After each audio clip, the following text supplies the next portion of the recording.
Hello, everyone, and welcome back to another episode of the Movie Nights Roundtable Live. It is me, Dalton Burdett, with my amazing co-host, Nicholas Iricchio. Nick, how are you, my friend? I'm doing great, buddy. How are you doing? Good as always, good as always. We have a fun little show for you guys today. Well, first off, we have something fun off the top, which we're going to get into in a second, but we're going to be breaking down DC Studios did a big update on kind of the status of their studio for some reason, and they revealed some new stuff, and we're going to dive into that. And also, we have a new trailer for Andor Season 2. Thank God! Been waiting so long for that, and that's going to be very exciting to get. But before we get into any of that, Nicholas, we got to talk about something right now. As you know, press for Daredevil Born Again is in full swing. And they're interviewing everybody, specifically, not only the cast and crew, but Brad Winderbaum, the head of television and streaming with Marvel Studios, Marvel Television specifically. Now, they're of course asking him every question under the sun about, like, are the Defenders coming back? Is he going to be in the Avengers? Is he going to be in Spider-Man? Blah, blah, blah, blah, blah. And he's pretty PR heavy. He's very, like, good. You know, he's kind of like Kevin, where he can, like, let stuff slide and, like, not reveal things. Except for one thing. In an interview today, which I believe it was with comicbook.com, he revealed... Is so breaking that it's not even on the PowerPoint. I know. That's how breaking it is, guys. He revealed that, because the person with comic book was asking about, Frank Castle specifically, and, like, where the Punisher is and how the Punisher is different. And Brad Winderbaum was going on. He goes, yeah, this is a very important character to John Bernthal. We wanted to make sure we do right by him and do right by the fans. And actually, we're working on a Marvel special presentation with that character specifically. So that's very exciting. We're getting a fucking Punisher special presentation. That's Hell fucking yeah. cool. Now, technically, they didn't say it was Punisher. They just said Punisher's in it. I think it's going to be Punisher. I think it would be very cool to get like a recap of everything Punisher's been up to since the end of Season 2 to where we meet him in Born Again. That's just my guess as to what that special presentation is. Maybe it takes place after Born Again. I have no idea. But either way, you know me. I'm stoked about that. What are your thoughts on this? No, I mean, I'm excited for the sole reason of Marvel has done one special presentation, Werewolf by Night, which I thought was really good. I really enjoyed it, and I thought it was a great idea to take these characters and be able to give them this spotlight. You know, maybe it's not enough for a series, maybe a movie they didn't want to commit to. So I think using it even as a backfill for story, like, oh, here's the Punisher, people know him, but let's give him a little spotlight, you know, to show the character what he's been up to, or just to make it maybe they just have one interesting story like beat and they just want to keep with that. I think it's a great idea. I mean, I'm not going to complain about seeing more Daredevil characters. You know, I feel like I would happily take more special presentations than series. I'm in full agreement with you. One, I also love Werewolf by Night.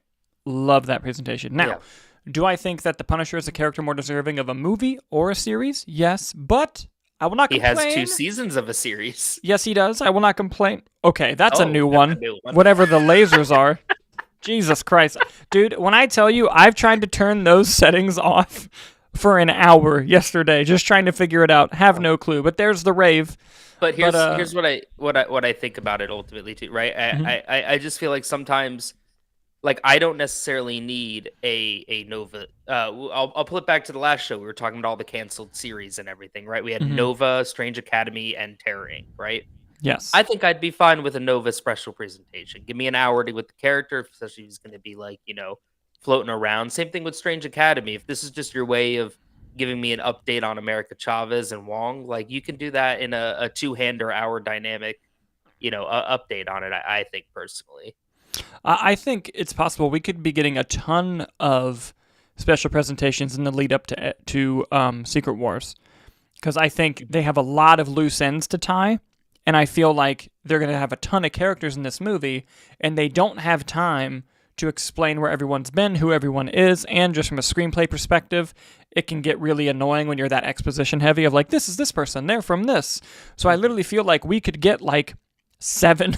I don't know this, I'm just saying. Like, we're not getting Moon Knight Season 2, but we're going to get a Moon Knight special presentation just to show you where he's at. Here's what Moon Knight's up to. Here's what America Chavez is up to. Here's what Shang-Chi's up to. Armor War is not happening. We're going to get a special presentation with Don Cheadle. Yes, very possible, very possible. But guys, that just, I wanted to start off the show with that. A Punisher special presentation is coming. I'm incredibly excited about it. What do you think? Let us know in the comments as we move on to our first topic of the day, our main topic, Nicholas. Hold on, let me pull up this lovely PowerPoint that you got going on. It's not that lovely this week, guys. Hey, don't do that. We have some major updates for DC Studios, kind of. A lot of, word was going around that on Friday, DC invited the press for a special event, and this was coming off of the Zack Snyder photo that was posted. A ton of people were going nuts thinking about what it could be, and in reality, it was nothing. It was basically just a bunch of updates about the studio and the state of the studio. I'll be honest, Nick, I have no idea why they did this. This was not needed at this point in time. But they did. They revealed some interesting information, and I figured we could dive into it. So we're going to do that from this little Deadline article. I've been trying to keep up with it, but there was so much scattershot throughout the day that I couldn't make heads or tails of okay, this series is now, I didn't go into the nitty gritty of well, is this a DCU series? Is this just a DC series? Don't worry. I may be blind reacting to quite a few of these, to be honest. Don't worry. I got you. And here's something you're going to blind react to, because I'm pulling this up on my phone from another source. This was said in the press event, okay? Because I'm going to let you know, I hate this. But I want to get your thoughts on it, okay? And I'm someone who's been very positive and very looking forward to James Gunn's DCU, okay? Ready for this? Their planned output per year are 2 live-action features, 1 animated feature, 2 live-action series, and 1 animated series. Your thoughts? DCU? DC Studios. So just them in general, not necessarily in universe. I don't know if I have a strong reaction to that. I think that's a lot to put out, but I think you have so many different departments working. My concern with that is more of, are they using the same sources for their a CG house, a VFX house, right? An animation studio, and do you need that cranked output from them? Because I think if they have a few different mediums, I don't see any issue with that, especially if they're working on a bunch of cross different things, Yeah. Because you have Matt Reeves' universe, and then there's certain things that I guess don't necessarily require a high level of output. I just hope that there is a variety of projects in that, as opposed to just here's a bunch of Matt Reeves and then that section gets diluted. But that's a tall order, especially coming off of the reaction to Marvel's output. But I think that they do have the benefit of it. Nothing necessarily has to be interconnected, and it doesn't have that weight on its shoulders. I agree with you. And now, kind of diving into more of the announcements themselves, let's start off with some stuff that we already know. Supergirl, Woman of Tomorrow, is currently filming. They said that it was halfway through production, and it should make its June 26th, 2026 release date, no problem. Why is that ad going? Okay, we fixed that. It should hit its release date, no problem.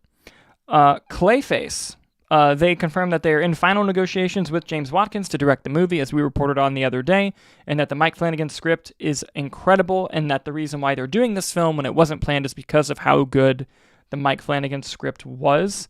And they're quoted saying, Clayface isn't widely known as Penguin or Joker, but we think his story is as deeply resonant and thrilling and even more terrifying. They also said that they plan on making this film R-rated. And in the DCU. The Batman 2 and Batman Babe in the Bold. They did confirm it's DCU Clayface? Yes.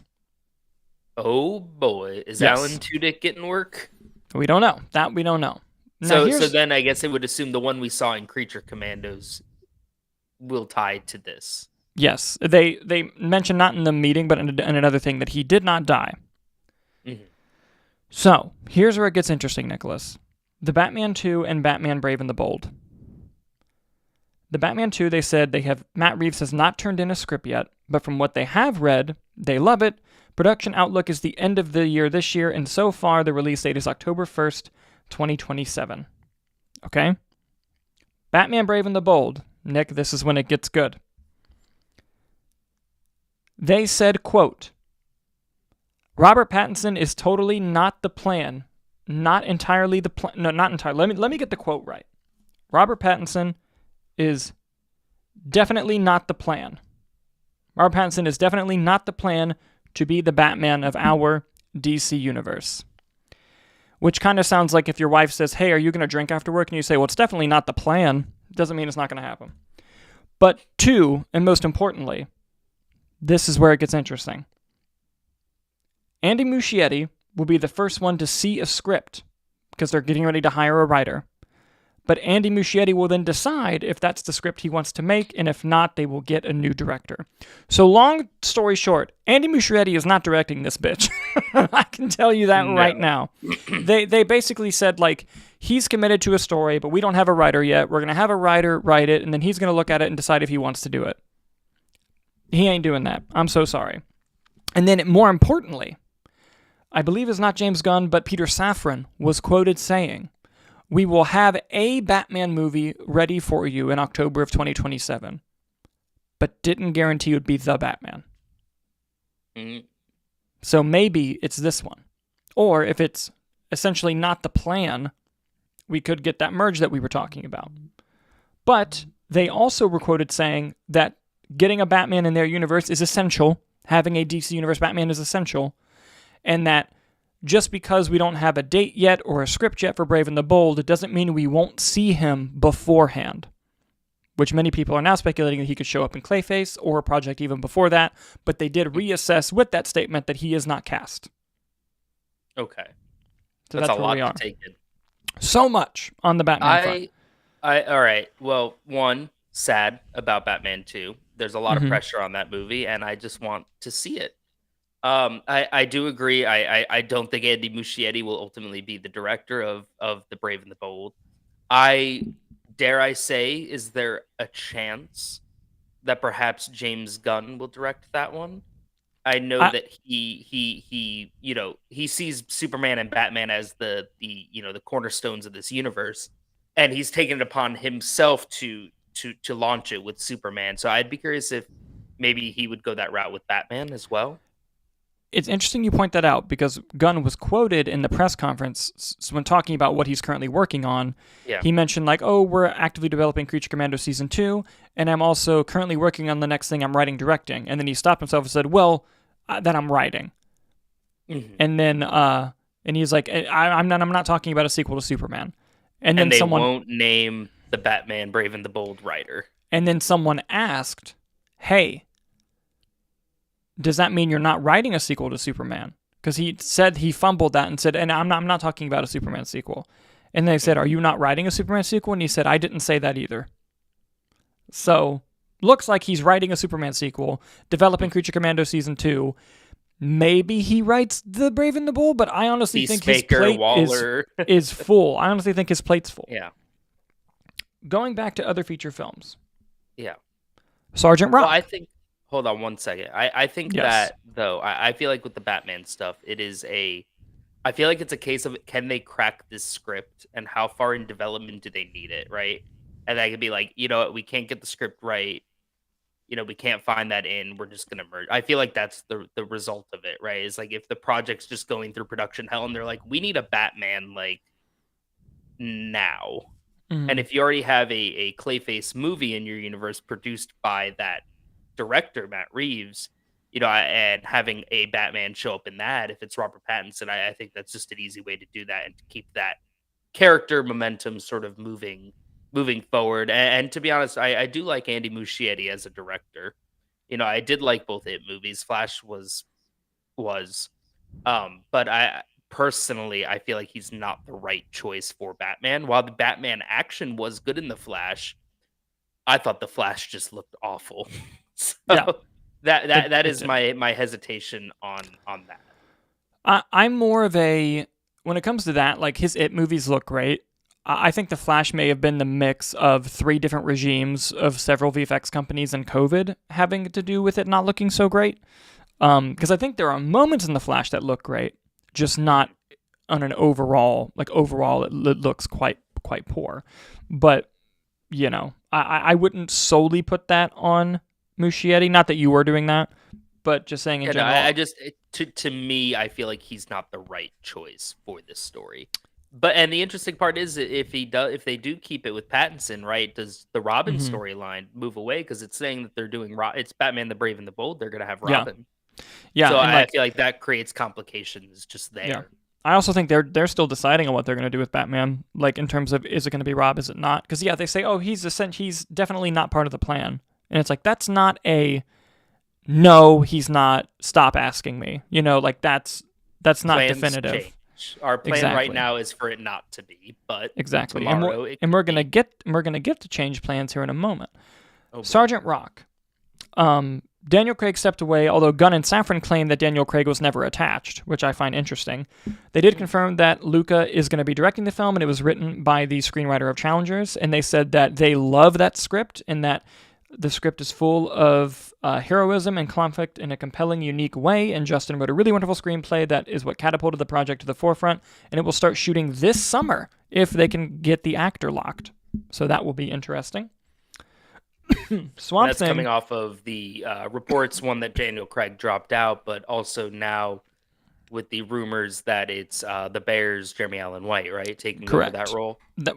That's rumored who they're looking at. That is interesting. Do you think there's any truth to the Daniel Craig of it all, or do you think that that's just him like brushing it off, like, well, it was never like confirmed, so we could just say it was never a thing, just to discredit these rumor mills online? My guess from seeing that is that Luca was talking to Daniel Craig and not necessarily DC was talking to Daniel Craig. That's kind of where my head's at. Oh, like toward the end of it, once they got the green light, Luca was going to be like, Daniel, I want Daniel. I've already spoke to him. He's on board. Right. Yeah. And then Daniel probably made it clear before they got to that point that, hey, I'm out. I don't want to do it. Got it. Okay. Swamp Thing. James Mangold is still attached, and they said the ball is really in his court.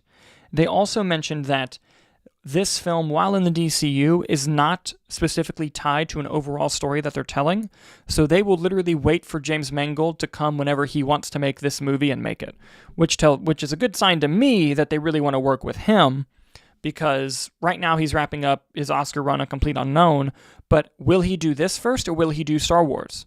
Because he's got both. So it's really going to be which one is he going to do? Which one does he want to do more? And if I were DC, they seem pretty like, you can come and make this whenever you want. And I think that that's a good stance to take, because I wonder if Lucasfilm is like, you're on a ticking clock with us, buddy. Do you want to make your film or not? And whether he decides, oh, let me go make Star Wars real quick and then I'll come do Swamp Thing, or if he decides, you know what, fuck you, Lucasfilm, I'm going to go make this film with DC. Whatever it is, DC has made it very clear that, like, we want James to tell the story and we'll wait for him, because this story is not integral to the overall story we're telling at the moment. So Swamp Thing will be DCU. Just not, it's whenever you want it, it's going to be this corner of the world. And I feel like maybe that's a thing where down the line they're going to expand that sort of corner, I guess, because Swamp Thing can branch out into a bunch of other different stories. So I'm curious if that's like, what is it? They're doing I wonder if that's like chapter 2. So they're like, if you do this at the end of chapter 1, like that's honestly fine by us. Swamp Thing's not showing up in a Justice League movie, so. Yeah, I think that's their feeling of it. I mean, I think James Mangold's a great director, so if you want to keep him on, what do you think because you said just now, right, Luca, they got him on a ticking clock. Do you think that's just because of like Luca's output and they're like, we want him, we need to snatch him up while we can? Or do you think Sergeant Rock's going to be like those stories and these war stories all the way in the past are going to play a large role? I don't think there's necessarily a ticking clock with Luca. I just think he has other projects he wants to make, and they have a script that they like. It's locked. It's ready to go. They just need their lead. And I think eventually, if they can't find their lead, Luca's going to be like, I'm moving on. Like, I wonder if this is also a thing. So Superman obviously is going to be their sort of big tentpole this year, and probably has a substantial budget. I would assume it's Superman, right? Yeah. But we talked about like Clayface. We talked about Sergeant Rock. That these movies are going to be like, what, in the 40s or something? So do you think that that's budget like, wise, budget wise, they're like, we can put this money out now. If we get this out, we can see those profits, push that toward other projects, and crank out these projects to try to get the buzz going. But these are also lower, like, overhead projects that we just want to get out to the public. I'm about to get to something soon about a film that's been put on the back burner and will likely not happen anytime soon. That kind of gets into that. Okay. So hold that thought. But before we get there, Teen Titans. They confirmed that Anna Nagoria, the writer, did turn in a draft of a Teen Titans movie, and it's something that she's really impassioned about. She turned in an amazing script to us. She's fiddling with that now. It's definitely not a finished script, but we can't wait to see it. So Teen Titans. All these scripts are amazing, aren't they? Yeah. How about that? So what a coincidence. Then, funny enough, someone pushed them on that leak a few months ago saying, what about that Deathstroke and Bane movie that's happening? And they said, we are not going to confirm a Deathstroke and Bane movie, but what we will say is that writer Matthew Orton is working on a really good screenplay that involves a lot of shady assassin characters. So they confirm that there's a movie with Matthew Orton writing, but they won't say what it is. And did they say DCU for either of the? I'm just trying to. There's so many different like DCU and non-DCU projects. I don't think they specified Teen Titans. I assume Teen Titans was yes, and then I also assume that this Deathstroke and Bane one is yes until they say otherwise. I'm assuming yes until they say no. I wonder if Teen Titans, right? I wonder if they would place that before or after Brave and the Bold with the introduction of Robin, or are we going to get a different Robin than the one we'd be seeing there? Right, and what it seems like is while they have a vague overall story of where things are headed, they don't have to be in a specific order. Meaning, like, you could tell Teen Titans or Batman first, but that's not integral to the big culmination movie that they're going to wait to make until they're all out, but the order doesn't necessarily matter. And I think that's kind of where we're at. Like, if it is the same Robin, it really doesn't matter. You're either watching him in the future and you're going to get his origin story, or we're watching vice versa. But Teen Titans, when Teen Titans, he's probably full on Nightwing Dick Grayson, and the Robin we get in Brave and the Bold is not Dick Grayson. It's a completely different Robin. That's what I would assume. But yeah, that's fair. But anyway, getting to the point that you made earlier about like budgets and like kind of what the point of everything is, a film that they officially announced is on the back burner and is not happening anytime soon is The Authority. It was announced 2 years ago, set to follow the group of anti-heroes. There's even a member of the Authority in the Superman film, and they are quoted as saying, he still believes in it, he still loves it, this is Gunn, but it's not the furthest along. Safran adds, it's a very big movie, and if you're going to do it properly, some of the story elements perhaps that are in Superman and some other films we fast-tracked steep a little on the Authority, and Gunn further notes, it's one that got messed up with all the way through the other things that are happening. The script had a harder time of coming along. So, I do believe that. I believe that the Authority movie is having a hard time coming along. Sure. But, going back to what you said, I also think that movie is expensive as shit. And they want to see how Superman does with its big budget compared to these other $40 million movies they're making. Because they also have Supergirl coming out, which is also a big budget. They want to see how these do before they can go greenlight what's likely going to be a $200+ million movie like The Authority. I would not be, they didn't say that obviously, but I would not be shocked if you were onto something there, and that is a serious consideration as to what they're thinking about. Do you think there's something though about like can you base this Superman box office and make that as a projection to the Authority? Because I mean, I don't know who the fuck the Authority are. I know who Superman is. I know who Supergirl is. I know who Batman is. You know, does the Authority scream tentpole in that regard? Or do you think that's just a matter of, oh, this is part of the universe, and it's the same reason why, like, Captain Marvel can get to $1 billion, why the Guardians movies do so well, is if you just have a good movie, it'll get there. My argument was going to be Guardians of the Galaxy. No one knew who they were, really, before they made that movie. And what were the box offices on like 1 and 2? They were over half a billion. I know the biggest one was Guardians 3, and it was like at 800. So, you know, they made, but they also weren't $200 million movies. I think they were $100 million movies. So it's like they still had a little bit less, but, you know, we don't know what the budget for the Authority would be, but there's no way it's below 100. And it might even be below 200. So just as they were shaping this project and the other movies, they couldn't find that on it, I guess. Well, the engineers showing up in Superman. But... Yeah, they were like, this thing is huge and fucked up, and we can't make this right now, is kind of what is the vibe that we get. I wonder if it's something that would be turned into like a series, because there's a lot of characters, you know, but maybe scale the budget 0%. Really, you think that he is hell bent There's on? no way in hell I'm saying there's no way in hell they turn this into a TV show. You think he is hell bent on the Authority as a movie, and they are going to be a big part of the universe? I don't think there's a reason to make the Authority TV show, especially Mm, if because I think the most expensive show they're going to do is Lanterns, and they've said exclusively that show takes place on Earth exclusively. So it's like they're not getting into the weird Green Lantern shit out in space. Like, nope, yeah. we're on Earth because that's cheaper. Like, I don't think they're going to get into making like the Mandalorian, Falcon and Winter Soldier budgets level of TV. I just don't foresee that happening. Speaking of television, let's dive into some of the shows. Peacemaker Season 2 was premiering in August. They didn't give a date, but they said it's coming out in August, and they said that it's coming along very nicely and that everyone loves it. Waller, the Suicide Squad and Peacemaker spinoff with Amanda Waller. It remains in the works despite a bumpy development and road impacted by the strikes. They have no real word on it, but I think they said they hope. I'm not taking this from the article. I'm taking this from another source. I saw that their hope is to start shooting it next year, but we'll see. Lanterns, Gunn and Safran noted that they will safely say it will premiere in early 2026, so that's probably sometime in the first quarter. For the Penguin in Matt Reeves' universe, Season 2 is to be determined, and, quote, there's a lot of moving pieces, including Colin himself, said Peter Safran, and they said that they have not officially greenlit a Penguin Season 2, but it's something that they would not mind exploring if everyone involved wanted to do it. Mm-hmm. Paradise Lost, the Max live-action series with Wonder Woman, which Safran billed as Game of Thrones-ish about Themyscira.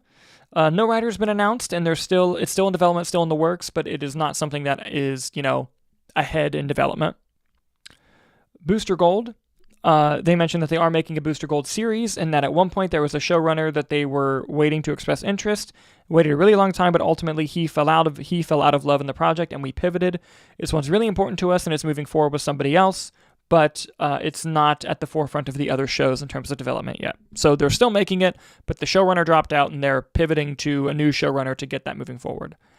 Okay. And another big one, which we knew about a long time ago, but they're just now bringing it up again, is the Blue Beetle animated series, which will be shepherded by Angel Manuel Soto, who directed the Blue Beetle film, and it will bring back the actor who played Blue Beetle in that role. And they said that they're getting to a place they're going to present a green light really soon. It follows the events of that movie. Of course, adding more to the canon argument. But they said that they're almost going to green light that. Now, that was mostly all of the DCU projects, everything that I mentioned. There are other projects that were not going to be DCU related that I'm going to pull up now. But while I do that, kind of give me your overall thoughts on what you've seen so far. Yeah, so we kind of breezed through the TV series real quick there. So I'll give my thoughts. I'll start with Peacemaker and Waller. I really like John Cena in the role. I'm actively looking forward to season 2. Same with Waller. I mean, I think Viola Davis owns that role, and you do whatever you can to keep Viola Davis in your universe. I am curious to see. I guess they have established, the if we mention it, it's canon type thing. So I am curious, how that will play out. I could see something with Peacemaker. Spoilers: everything's canon except the Justice League at the end. But we've already established like Waller in the Suicide Squad James Gunn's movie, as well as we've seen an animated version in Creature Commandos. Honestly, though, I'm really looking forward to Lanterns. I think they have a great cast with Kyle Chandler and with Aaron. Is it Aaron Pierre? Yes. Is that his name? I'm actively looking forward. I like that they're taking these swings on that. I would not have pictured Lanterns as a TV show, but I think that shows that they're open to any ideas that are being presented to them. Um, Penguin season 2, do it, or put Kristen Milioti in the Batman Part 2. I think she's just coming off a bunch of award wins. Same with Colin Farrell, and I think you need to keep them in rotation. So either beefing up their roles in a Batman 2 or developing that series along farther. Paradise Lost, okay. It sounds like a cool concept. I feel like that one's going to be toward the end. Once I feel like Paradise Lost almost works better when you already have introduced a Wonder Woman into your universe. Mm-hmm. So I could see that being sort of kicked down the line a little bit there. Booster Gold, it was a character I'm not really too familiar with, but I looked him up with the announcement of this project initially, and it seems like a very fun, interesting concept. This guy who's a pretending to be a superhero on a day to day. I feel like that sort of joking humor would fit well with sort of James Gunn's, I guess, comedy that he's done in the past. I am curious to see who these showrunners will end up being. I think that'll play a big role, and ultimately with the casting as well. And the Blue Beetle animated series is interesting as well, following the events of that movie. Again, speaking to the greater canon, I guess. It's weird because I feel like that one they did a decent enough job, I guess, of it not really existing in any universe. So I feel like they could go away with just saying, "Oh, that one's canon." But I don't. Were there like, do you recall? Were there any like DCEU references in Blue Beetle, or was it pretty like nondescript? It was pretty vague. Like whenever they would reference stuff, they wouldn't reference specific events that happened in the DCU, just It character was names. Batman or Superman or Yeah. something. So I mean, I could say I thought he did a great job as the character. I think it's more of one of those things of, do you want that movie to be part of your universe? Yeah, exactly. So I think it'll be the same thing of like it's kind of canon and they'll be annoying again. But I have updates for non-DCU projects. Well, actually, one definitely DCU project because they confirmed it's the same crypto. They are doing 4 short films about crypto that will release probably on Max, and they're going to be leading up to Superman or right after, and it will be the same crypto from the movie. They assured everyone. leading up to Superman? No, I misspoke. I think it's going to be after Superman. Oh, gotcha. Sorry. 2 animated shows are in the works. One is My Adventures with Green Lantern, which the logo heavily looks like it will be in the same universe as My Adventures with Superman, that current animated show that's happening. The showrunner came out and said that it is. Okay, great. And that's a very good show. I watched some of it. I have not finished it. I enjoy it. So I'm excited more. I really like the animation style for the show. And it is a Superman portrayal that I like. Yeah. Which, as you know me, I'm not the biggest Superman guy. I have watched it. I think they do a lot of creative stuff. Like what they do with Brainiac in that show is so interesting to me. And you can tell it's like based out of I don't think they gave them full approval to do like green Martian-y Brainiac. And their loophole around it was fantastic. And I really enjoyed it personally. Yeah. So I'm excited for that to be in that universe. Yeah. And your favorite actor voices him too. Yeah, you know me, Big Jack Quaid guy. Can I tell you what they do with Brainiac? Because I think you'd find it interesting. Yes, go ahead. It's essentially Brainiac is the AI on the Kryptonian ship that becomes like they basically Ultron it. Yeah, but he has all the Kryptonian knowledge. That's cool. I thought that was such a neat in. I mean, the design was all right, but like I think just that concept of that's how he has all that. I wonder if cool. there's a version of comics where that exists. I'm not sure. I'd have to double check. That I don't know. I just I was watching it. I was like, this is cooler than just crazy Martian dude. That's super smart. It worked for me. Fair. Also, a Starfire animated series is in the works that I don't believe will be DCU. And also a DC Studios Superpowers animated show. It's going to be following new students such as Lightning, Flash, Plastic Man, Aquagirl, Green Lantern, and Terra, learning at a school headed by Principal Martian Manhunter. Okay. Oh, and they also talked about the Dynamic Duo movie coming out, and James Gunn said, I don't know if it's going to be DCU because I don't want to hinder the story, but if we can make it DCU, it will be. That's kind of how he described that. Is the one I'm most interested in. I'm the superhero high school. That's a choice, I guess. Yeah.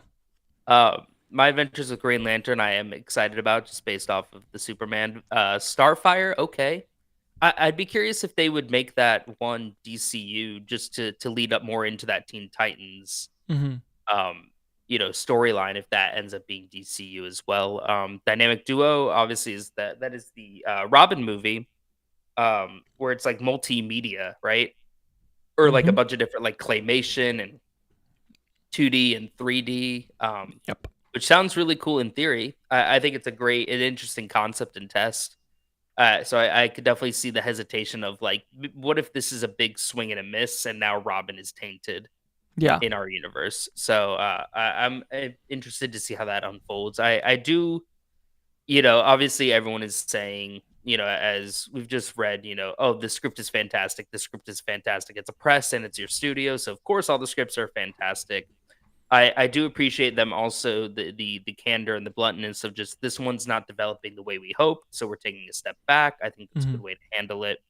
Um, and also just letting these projects exist in the way that they need to exist, right? Like, oh, I really want to make this Robin movie, but if it's not fitting in the DCU, that's fine. That's the Elseworlds benefit of it all.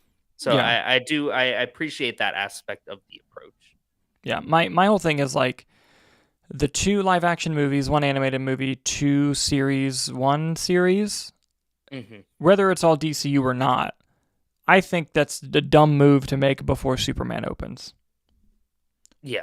Personally, because Superman is Creature Commandos happened, but that was always in development, even in the previous stage. Superman is the first project where like this is full stop new DC, regardless of it being DCU. Just like this is the new team at Warner Brothers DC. What do you got for us? And I think it's going to be good, and I think it's going to do well. But if it sucks and or flops, you're gonna, this is Dark Universe all over again. You don't want to look like that, and you don't want to embarrass yourself in that way. So, we'll kind of see how that goes. We'll see how it goes. But guys, that is the DCU as we know it so far. What do you think? Please give us all your thoughts and comments in the live chat or in the comment section down below about what you're excited about, what you're hesitant about, what you want to see. Please let us know as we move on to our next story. And Nicholas, a little trailer drop today, buddy. It's about goddamn time it did too. Yes, it did. It's for Andor Season 2, which, by the way, they fucking added a Star Wars story to the title. I don't like it. I prefer when it was just Andor.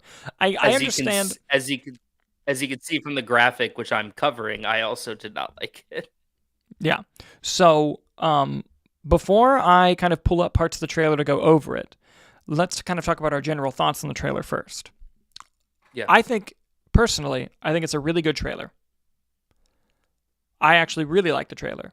I think it's hilarious that it really wants you to know that critics really love that first season of Andor. Like, it really, really wants you to know, hey, this was a great show. And it's almost sad. And I saw this tweet earlier today, and I sent it to you, that Star Wars has to market this show as, like, this is the good one.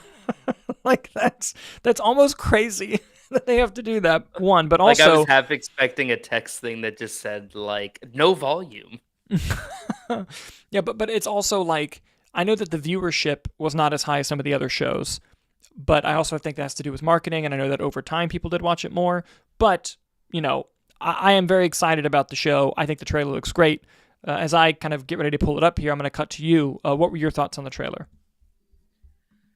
No, I really liked the trailer. I'm a huge Andor fan. I loved season 1. I was begging you to watch it week over week. I know at the time you were Yeah. very busy with stuff, but just, I was like, trust me, it's great. So it is nice to see. I wish the marketing began a little while ago, because it comes out in 2 months, but I think that's about the standard that we get with these Disney Plus series, but this is a Star Wars project that I've been actively looking forward to, and coming off of Skeleton Crew, which I was very positive on. I prior to that, I was not a big fan of Ahsoka. I didn't even watch The Acolyte, so this has been a ship that has sort of been sinking in my eyes. I'm still holding on to Marvel on the coin of it, on the other side, but Star Wars was one that it was hard to get me excited for these projects. um so seeing this and having that trailer, it made me happy. I thought they had a great song choice. I thought tonally it got the vibe of the show. This heavy emphasis on the resistance and the rebellion, and um, I think the only downside to me was all that intercut of like all the quotes saying, "This is a great show. This is a great show," and it's like, I know it's a great show. Just give me the trailer. I want to see more. It's a minute and a half trailer, and 30 seconds of it is text screens.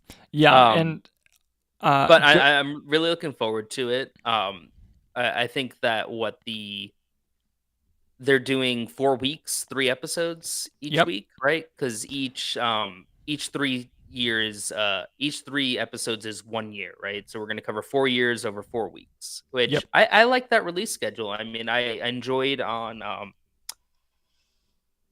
with Your Friendly Neighborhood Spider-Man, they had a similar release schedule where they were dropping episodes kind of at a time, and I enjoyed that personally as opposed to the weekly release schedule. But on the flip side, if it is your best Star Wars show, you're limiting your exposure to a month. Yeah. Which I find interesting, but I also think it just has to do with maybe some of those episodes are slow burns, but they know if you have the batch that it's worth it. But Yeah. like, I hope that they at least do it like at 9 p.m. Eastern and drop them, and not midnight like Spider-Man, midnight Pacific, 3 a.m. our time like Spider-Man did, because I really hate when people who don't have jobs post spoilers on Twitter. And it's just like I can't watch it at 3 a.m. I gotta wait till I get home, and someone spoiled the whole thing already. But so I am hoping for that. But let's kind of dive into the trailer and look at a bit of a breakdown of it here, shall we? Here's Cassian Andor with some big dick energy going on, walking around with his cool little jacket. We love his cool little jacket. Nice little close up of him, looking very angry. Want a cool little jacket. That's true. That's just a fact. Here's the title card of the first season of Andor, was hailed by critics everywhere. What an odd fucking thing to put on in your trailer. Saul Guerrero is back, played by Forrest Whitaker. Big fan of that. Yep. We got some quotes from the rap. We got Mon Mothma. First look at Mon Mothma.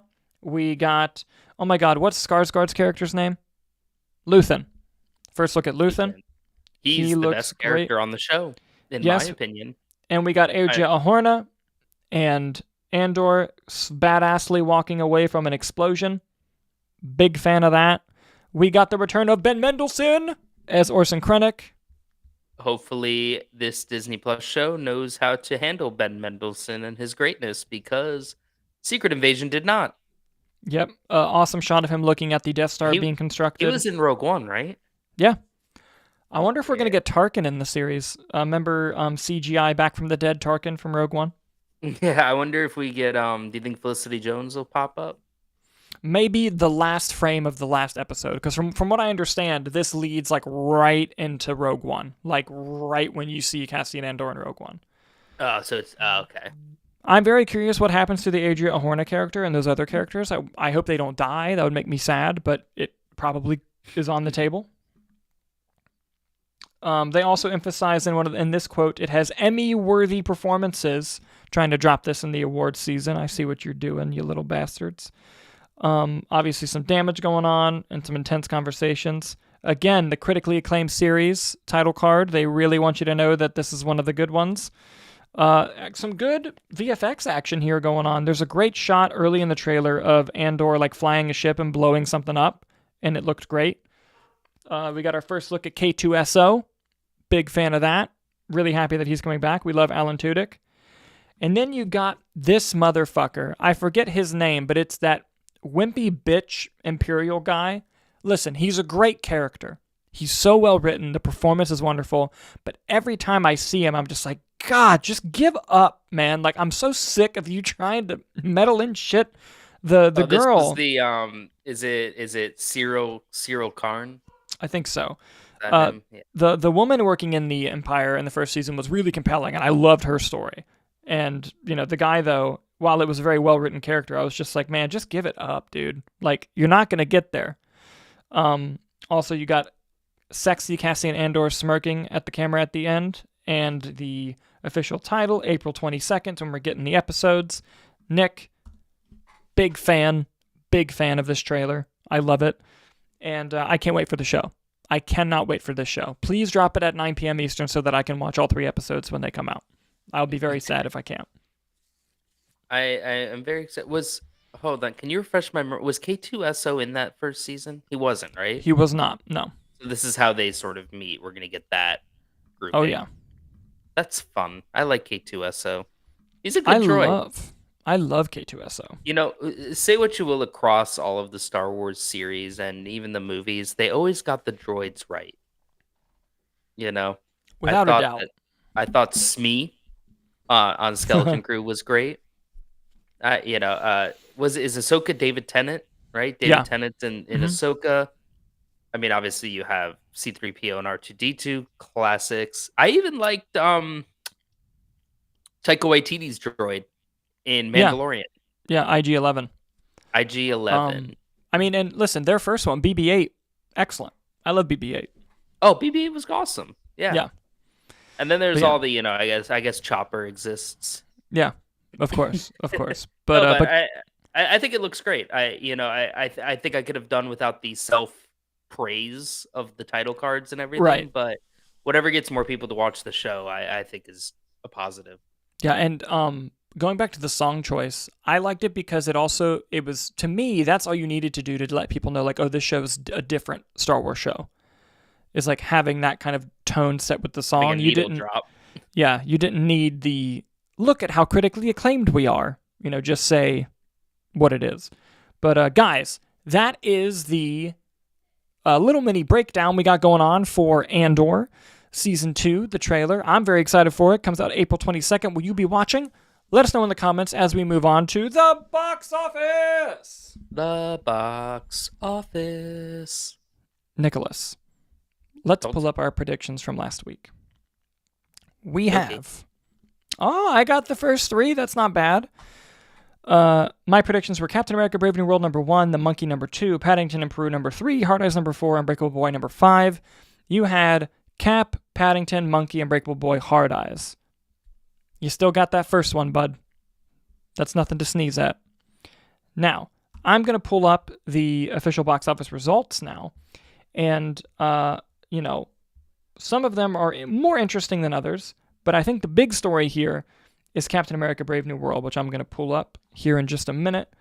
Because Captain America Brave New World did repeat number 1, which, nothing to sneeze at, never a bad thing per se. But, however, it did take a 68% drop from week 1 to week 2. Made $28.1 million. The Monkey came in second, as we know, making 14. Paddington made 6.5. Dogman made 5.8. In fourth place, and in the fifth place, Ninja 2, making another $3 million, dropping 58% from last week. Now, let's look at Captain America, shall we? Captain America has made $289 million worldwide. It'll probably be a $300 tomorrow. And if you're going to go off of the 180 budget that they're presenting, which is likely not the real budget, but if we're going to go off of what they're saying, it's at 1.6 times the budget back. Will it get to 2.5, 3? Perhaps. It depends on how that international performance can keep up. But this is obviously not the start that they wanted. You can have a 68% drop if you opened to $150+ million and they opened to 88. So not something that you really want to see for Captain America Brave New World. I hope that it can make its money back. I hope it can get to 3-4 times that budget, but we will have to see on that end. The Monkey now has $16 million worldwide on a budget of 11, so it's at 1.5 times that budget on its opening weekend. Nothing to sneeze at. You got to keep those movies cheap. 11 million is cheap, and this will likely see its money back in no time. Good for Osgood Perkins and Neon. Osgood Perkins, I believe, also now has the top 2 highest opening weekends for Neon. That is true. But that I don't think it passed Long Legs. It did not pass Long Legs, but it did take over whatever was previously in the second spot. That is true. Paddington in Peru now has $150 million worldwide on a budget of 75.3, so it's at 2 times that budget, has a little bit longer to go for profitability, but this is mostly going off of that crazy international number, but of course this is a very popular IP internationally, especially in Europe and the UK. So hopefully Paddington can keep it up. Dogman has made $104 million worldwide. Dogman crossed $100 million worldwide, 78 of it domestic. And on a budget of $40 million, it's at 2.6. Dogman's profitable. You gotta love that shit. Dogman. You gotta love it. And Ninja 2... I wonder if it'll make more than Captain America, or not Captain America. I'm sorry, Captain Underpants. Right, same IP. Maybe. I wonder. Yeah. I wonder if the spin-off will make more. We'll have to see. Stay tuned. Ninja 2, which is the Chinese movie, has a reported box office of 1.8 billion. I would love to believe that that's true. but you also don't know what the Chinese government and the Chinese box office reportings. They don't follow the same standards that the American ones do. Dan Murrell actually did a great video talking about this, where he actually said that there's reason to fully believe the number, and he believes it wholeheartedly. I think that's great. I'm not so sure. Now, listen, I've heard that the movie is actually quite good. It's made $14 million domestic. I've heard it's very good. And hey, I hope this movie can break all the records it can, legitimate or not. But if we're going to go off of it as truth, it's at 1.8 fucking billion on a budget of 80 million. That's 23 times the budget. I think this one wins. If we're just being... I think that one's a little profitable. Yeah. And also another movie I wanted to look at, Hard Eyes came in 6th, making 28, so far has $28.8 million worldwide on a budget of 18. It's at 1.6 times the budget. Has a little bit longer to go for profitability, but I think it will do well PVOD, hopefully. And hopefully this can stay in there and keep making some money as it trucks along. What else do we want to look at? Let's look at Mufasa, which came in 7th. It's just under 700 million. It's probably going to cross it here shortly. 3.5 times that budget. Go Lions. Unbreakable Boy opened to $2 million in 8th place. I've been seeing this trailer for like 5 years. So far, it's made $2.3 million. Probably not what they hoped, but I can see that doing actually pretty killer on streaming. One of Them Days was in 10th. Its total domestic, because it hasn't opened worldwide, is at $45 million on a budget of 14. That's profit for Keke Palmer. Absolutely. Mid-budget comedies. 100%. Keep them coming. They 100%. make money. So, Nicholas, with all that down, let's go ahead and predict next week, shall we? Yes, I was not here last week when we did this. Right. So I technically went first because I left mine on the PowerPoint, which means that you get to go first. I believe the only new release is Last Breath, that new Woody Harrelson movie with Simu Liu. Yep. And let's see. Guess you gotta factor that on a few things. All right. Here's what I got. All right, hit me with it. Number 1, we're going Captain America again.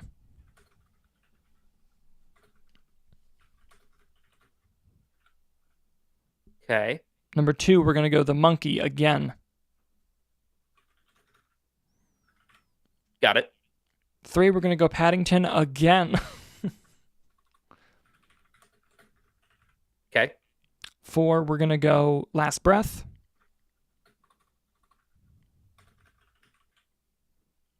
5, I'm going to go Hard Eyes. All right.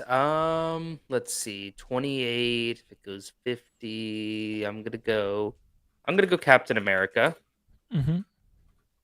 Number 1.